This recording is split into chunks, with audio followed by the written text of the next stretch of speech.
Welcome back to Just Making It. Today is a special day. I've got the bulls behind me. That's Inferno and Jelly Roll. They are going out with the cows. It's June 2nd. And this is the time that we like to let them out and start breeding. So we're going to feed them one last time in the barn area. And then they'll be on pasture the rest of the time while they're breeding the cows.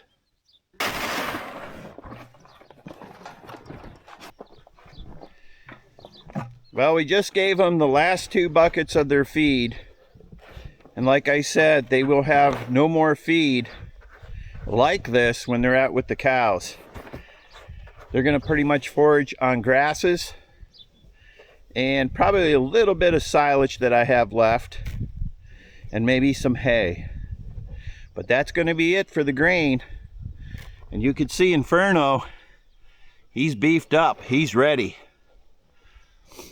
Jelly Roll, he's a youngster, and he's getting to be in really good shape.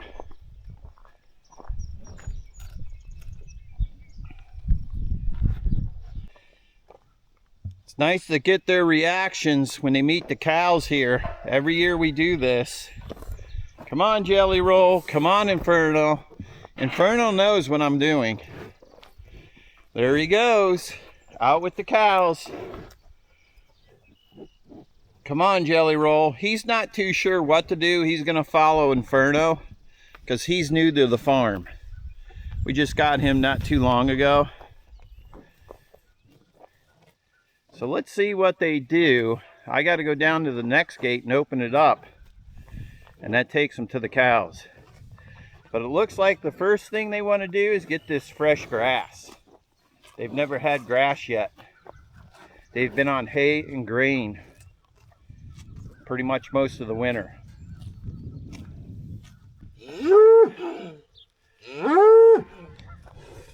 Let's go, Inferno. Down to the cows. Does he want to go down to the cows, or does he want to just nibble on this grass? I think he wants the grass. Here's the gateway to the cows. Cows are over there, and the bulls are way behind me. I got to take this rope off.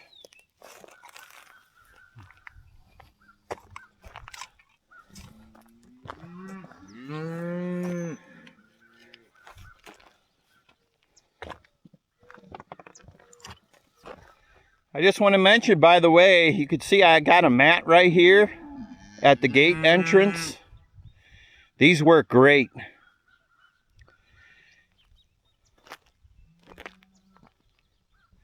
Because everywhere you seem to have a gate, those cows seem to wear a ditch.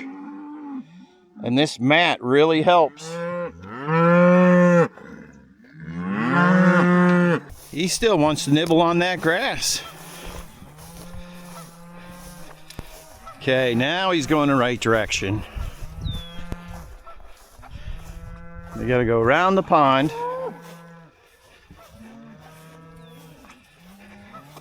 That's it. Here they go. Okay, they finally made it down to the cows. Now we gotta let them through the gate. All the cows are waiting on them. Come on, Inferno, this way. Come on.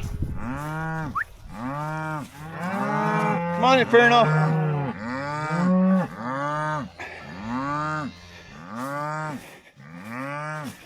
Jelly Roll wants to go the other way. Let's get Inferno over. Go on, Inferno, you got to go to the gate. Go to the gate. That's it. Good boy. Good boy. There they come. Jelly Roll and Inferno. Meet the cows. Go on. Inferno's in. I don't want the cows to go through the gate. Come on, Jelly Roll.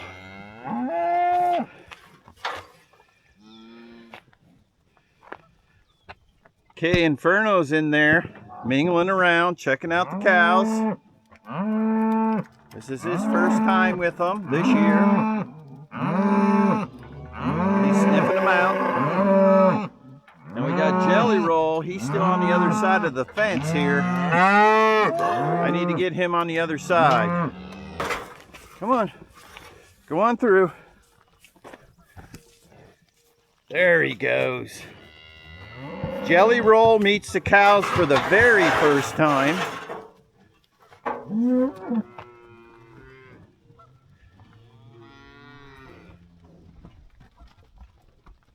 Okay, Inferno's making house. And Jelly Roll, he doesn't know what to do over there. But these are all the cows they got to breed. About 39 of them. All right, there's Inferno. He's showing them who's boss. Checking out all the cows. And the nice thing about it is Inferno's checking out all his calves. His calves are in there. If you remember, I had a bull. His name was Wellington. And it was him and Inferno breeding. So I'm not too sure what calves are Inferno's. But there's a lot of them out there. So he gets to see his sons and daughters. Okay, we're going to leave him alone. We're going to head up back to the house there. We're going to hook up the corn planter. We got to go plant some corn. It's June 2nd. It's getting pretty late. So let's go ahead and get the corn planter all set up. This is the corn planter I'm going to use to plant my corn. It's a 4-row Kinze. And this is a dry fertilizer, no-till planter. Right there's the no-till disc. That's what makes it no-till. And people out there that don't know what a no-till is, you can go right over unplowed ground. You can go right over the grass, everything. So it eliminates a lot of steps in planting. It's very fast. I could take it right to the field right now after I did my spray and plant corn. We're going to be planting Seed Consultants corn. It's a 94-day corn. It's a new hybrid that they have out. We'll see how it does. So right now we're going to go ahead and put corn in the planter. This is the tag on the corn. Usually there's a special number with some letters at the top. And below that you'll see the maturity, the number of days, which this is 94-day corn. Now this corn comes in rounds or flats, and these are rounds. And this specific planter doesn't have plates. It can take anything that you throw in there. The older planters usually have plates, and you've got to match the plate size to the seed.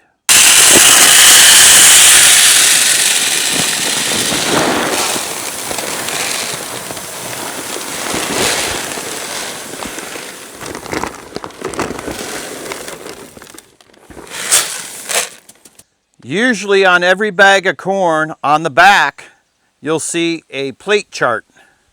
And that'll help you pick the plate for this size seed.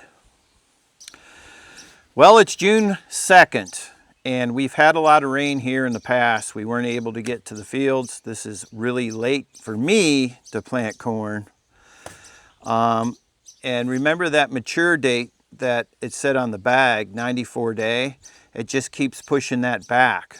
So here in Pennsylvania, especially northwest Pennsylvania, I like to stick with under 100-day corn, because the further you get into the fall or closer to fall, you know, you might get an early frost, and that could hurt your corn.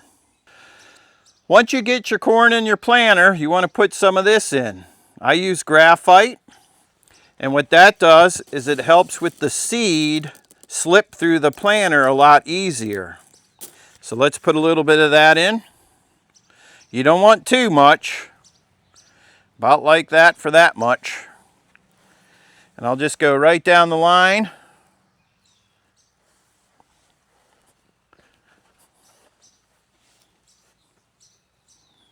Now I'm just going to use this pipe and just mix it up.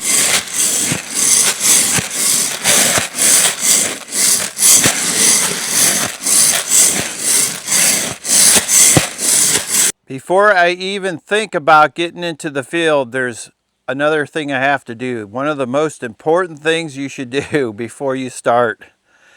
Guess what that is? Greasing.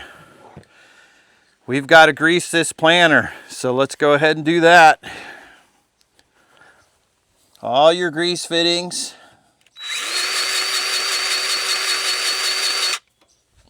Go all the way around the unit.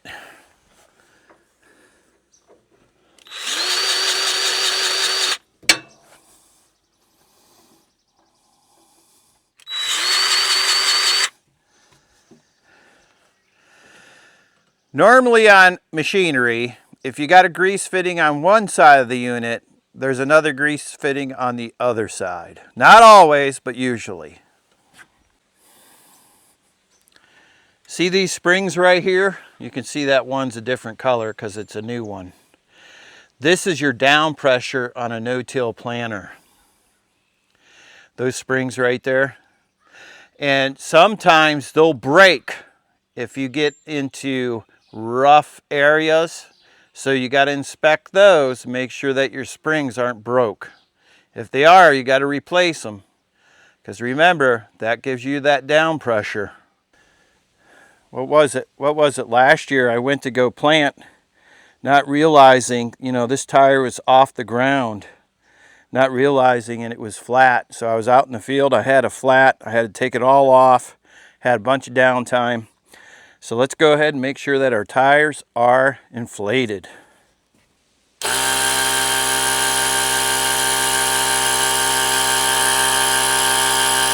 This tire's really low.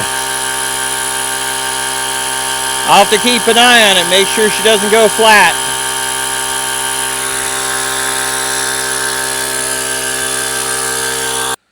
Here on this Kinze planter, to adjust your seed rate, you have sprockets right here that you can change. You got different size sprockets, and you change it right here. And what you do is you change the speed, and that determines the amount of seed that you're putting down so many inches. Okay, we just got done checking the tire pressure. There is a low tire, so I'm going to have to keep an eye on that when I'm planting. So the next thing I got to do, I like to oil my chains. Some people don't like to oil chains, but I do. So that's what I need to do next. All right, I like to use an oiler like this, electric. It's very fast and easy. And we'll just go put a little bit on the chains here.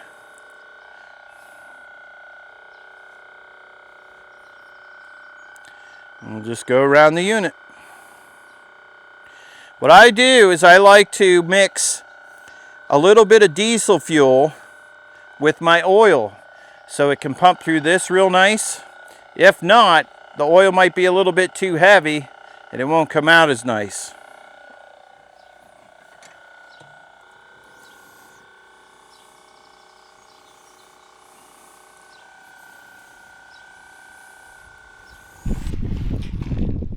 We got fertilizer on this wagon here, and what I'm using for this corn is 10-30-10 MAP.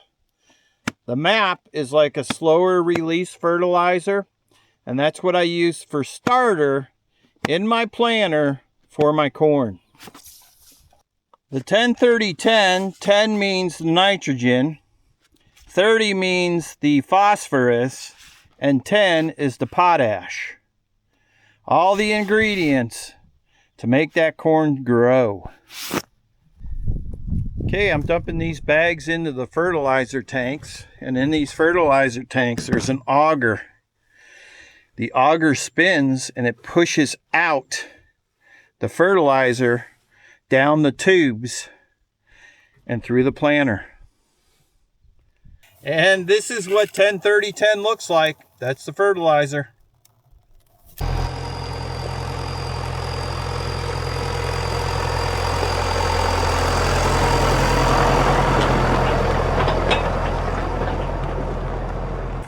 I made a couple passes with my corn planter here, and I'm in the corn stubble. And I could see my markers really good. But over here's where I had that rye. I cut that rye so I could see my markers a little bit better.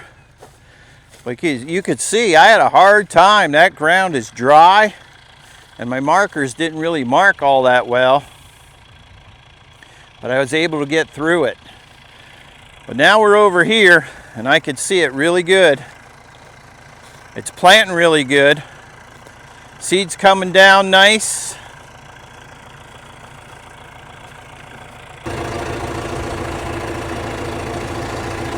Okay, folks, I'm going to start this row here. I've been planting for a little bit. Everything's been going good. We're going to start off. I'm going to start off in seed 2. We're going to go pretty fast. Well, we're going to go, let's say, at least 5 miles an hour. You want to go pretty decent so your markers show.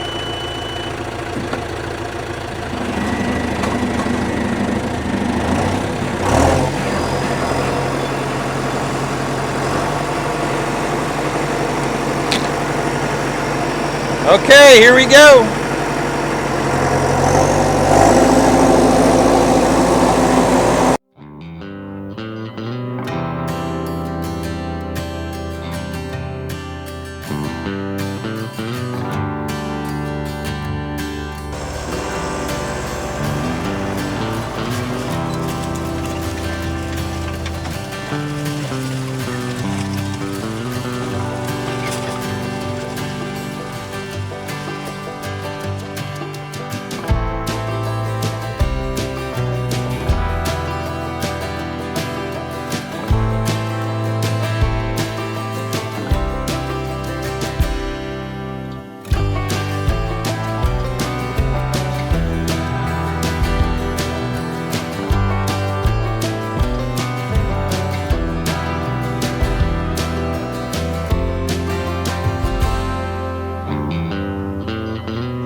Take a look here and see how our fertilizer's doing.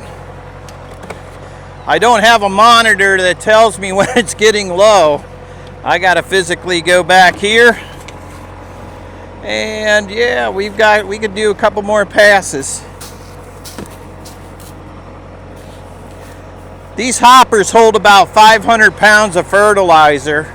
Now you could buy extensions for them, you know, and you can add a couple more 100 pounds, but for me, that's good enough. While I got the planter down in the ground without moving, I want to show you a little bit about what it looks like here. This is my no-till disc, my press down wheels. The seed falls in between there. This is my seed firmer right here that holds the seed down, make sure it doesn't bounce out. Gives it good seed to soil contact. And here's my cover wheels in the back. I use cast iron. A lot of people may use like plastic or spiked wheels. It all pretty much depends on how your soil is. Is it clay? Is it sand? But I like to use cast iron here. Okay, now most corn planters, you know, you got your fertilizer boxes in the front. This holds the corn.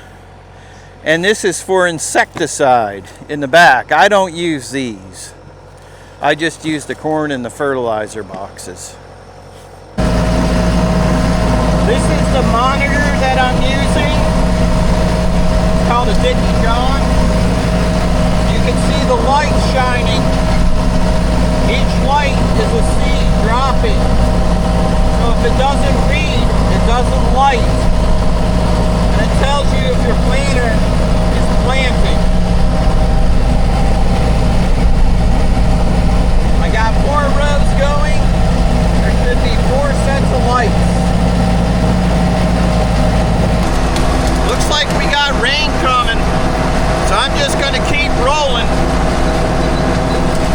again for watching Just Making It.